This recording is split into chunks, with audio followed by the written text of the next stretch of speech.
found our first puffy road cruising. Gonna bag him, get some footage, show you guys this beautiful male, and then yeah, release it back into the wild. Super chuffed. Puffy!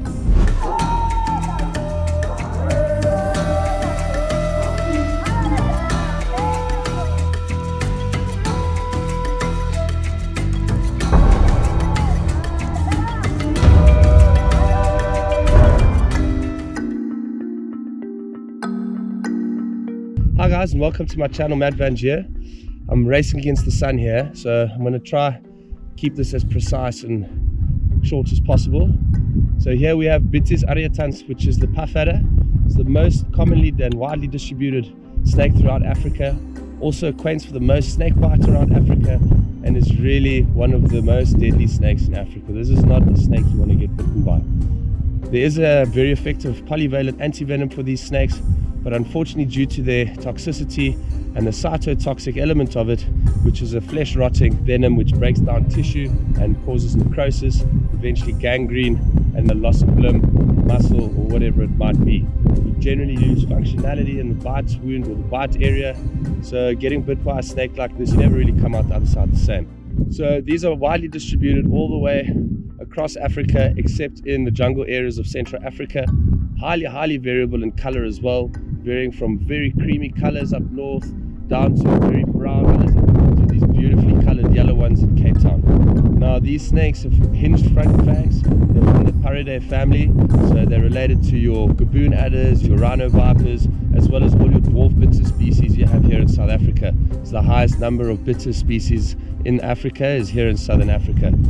These snakes have also supposedly got the fastest strike in the world.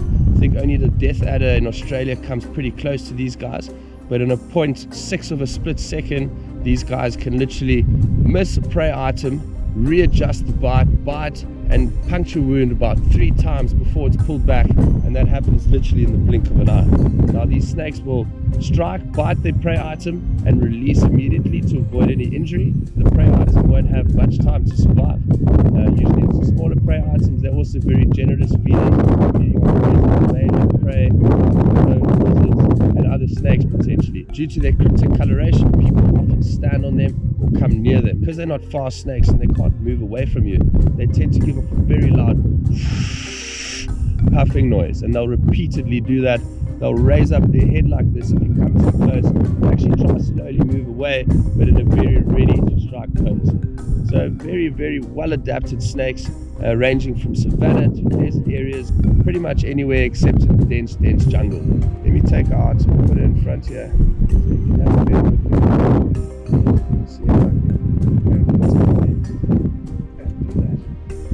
Now you can see how thick-bodied that snake is, highly terrestrial, barely climbing up anything. They'll be hiding in the shrubbery and the bushes, and you'll see how quickly she'll actually disappear if I put her down here.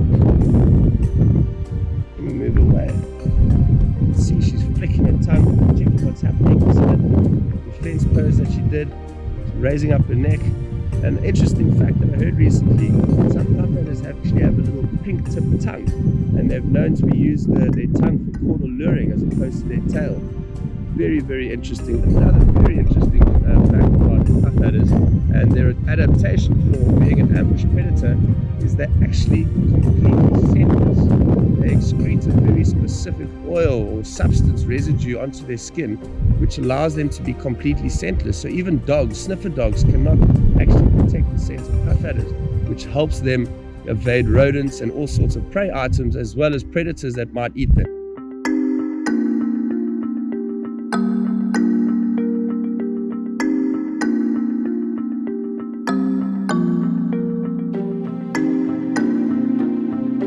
Puff adders can range anywhere between about 1.2 meters to your really large specimens to around 1.8, 1.9 meters. So that's nearly a 2-meter puff adder. They'll probably gain to weights about 6 to 7 kilo snakes. So you can imagine a girth of a puff adder about that thick and almost the length of my 2 arms like this. They don't move their heads, but they move their vertical pupils.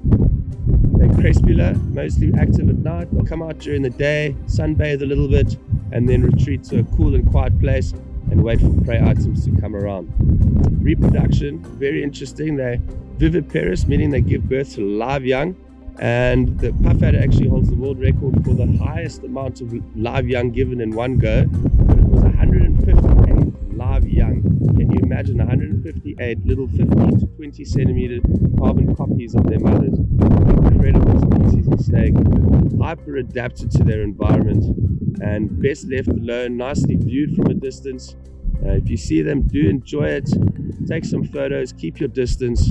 If you're in your house, call your local snake rescuer, use the ASI app, and try and avoid anything that can give you a negative impression about snakes, because they're really not that dangerous if they are left alone and you take certain precautions.